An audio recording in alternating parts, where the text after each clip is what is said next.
Been one heck of a year for you, hasn't it? It's been fairly eventful, yeah. Yeah. No sort of little events, it's all been major happenings, isn't it? It has a bit, yeah, with sort of Sport Aid and all the rest. Well, I mean, it's difficult to try and define when the year started, you know, because for me the highlight of the last year and a half, I suppose, started with the Band Aid thing, and then into Live Aid, which was another massive event. Sport Aid was wonderful as well. Yeah, it was a year ago that we were chatting on this programme about your first solo single. That's right. It was actually your second solo single, but off the new album. First one from the album, yeah. If I Was. If I Was. It's incredible. That went to #1. That's right, with the pins and all that, the pin matrix and things. Yeah. And then you got married. That's right. All these major events. Yeah, it was great fun. And you've been around the world as well, more or less. I went around the world in 2 months, would you believe, with the guys we're about to see in a minute. We decided to do a tour to back up the solo album, but I didn't want to do one of these sort of mammoth Ultravox type tours where it goes on for forever and you come back looking 10 years older than what you did when you left.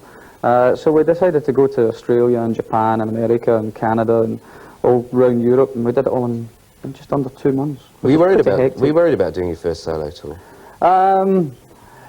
Slightly worried beforehand because after working with Ultravox all this time, you know that if something dreadful goes wrong, that they'll just carry on playing and get you through it somehow. But working with a whole new band is very, very different. But after being on stage for 10 minutes with them, it was fine. I knew they were all old professionals. Now, of course, you're back together now with Ultravox, working on new stuff. Yeah, I started a couple of weeks ago. We're working with Connie Plank, the record producer, who produced Vienna and a few other things for Ultravox a few years ago. So we've started recording. We've got another couple of months to do on that yet, and then there'll be something out before Christmas, I hope. Now, we hear stories of Bob saying that his involvement with Live Aid, Band Aid, Sport Aid is going to come to a halt. What about you? Are you going to carry on being involved? It's got to come to a halt at some point. I think both of us, not just us, because we're in the limelight, I suppose, but all the other people involved in the Band Aid Trust, who are pulled together to look after the overseeing the spending of the money that was raised. They're all professional people. They're all lawyers and music business people and managers and, you know, concert promoters and things. People whose job it is to do those particular things, not a charity. So I think it's now time that we've asked people for enough, just about. And I think people get tired hearing the name Geldof and the name Ure. And it's nice now that we've set up what can be taken on by someone else. Other people can take over the idea that we set up. So it will tail off eventually. Brilliant.